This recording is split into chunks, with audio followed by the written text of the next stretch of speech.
Has this ever happened to you? You line up for a kickoff and someone just completely beats you? Well, look no further, because in this video, I'll be showing you everything you need to know about kickoffs in Rocket League. During this video, I'll be covering a basic kickoff, advanced kickoff, and kickoff roles. So let's jump into it. First, if your kickoff looks like this, just know you need to change it. Basic kickoff. With our basic kickoff, we need to realize that less is more. All we need to do is flip, boost, and flip. Pretty simple to do, but do not do this. If this sounds familiar, it should.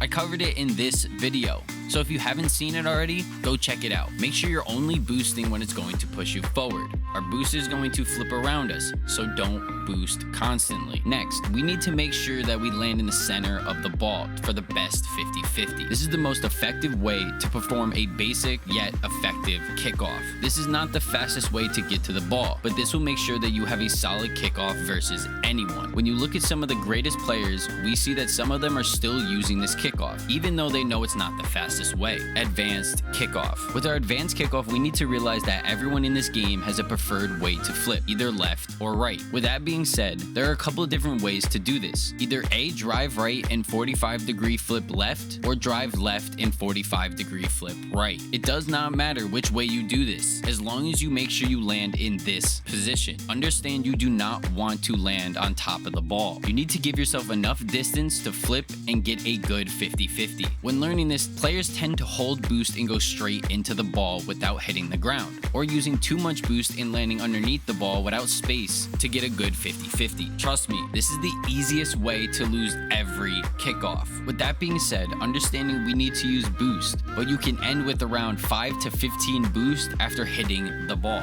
This will allow you to have a small amount of boost regardless of what happens after kickoff. Players need to realize even if you have a flawless kickoff, you will still lose kickoffs. So being able to save a little bit of boost is the best thing to do. Saving this boost will allow you to either quickly get to mid boost or get back to net. Now that we have a solid understanding of our kickoff, let's look at how this differs when we are on our straight kickoff. When doing this kickoff, we want to first dive to the boost pad. Once our car is pointed to said boost pad, we do a 45-degree flip. During this flip, you can collect this pad and the one in front. During this flip, we need to realize we cannot boost the whole time. There's a point where our booster will not be pointed straight. It will be pointed away from the straight line we want to stay on. Now that we covered our basic and advanced kickoff, let's move on to our kickoff positions. So let's set some ground rules. Rule 1, left goes. Rule 2, one person goes, one person cheats, one person goes for boost. Rule 3, when we can, go behind kickoff to get boost. Rule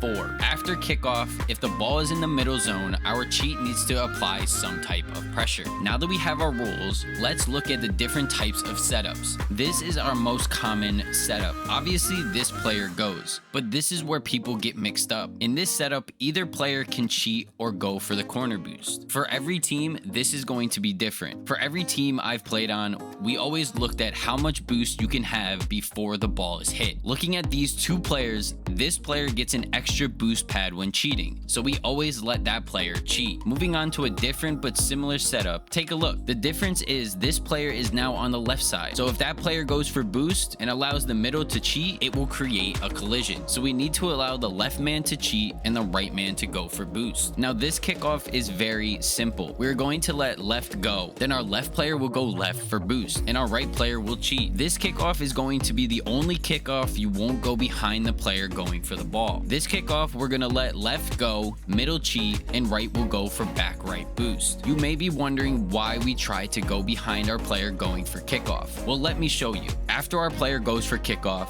they most likely will fight for the mid boost. Now, most of the time, whoever won the kickoff will win the mid boost. So just in case our teammate loses the mid boost, we want to make sure that they have a boost in the corner when they rotate back. This will allow this player to be able to make more plays than if he only had pads. But that's all I really have on kickoffs. If you learned anything from this video, please leave a like and think about subscribing to the channel. I post every week with new Rocket League content, so hit the bell and get notified whenever I upload. See you next time!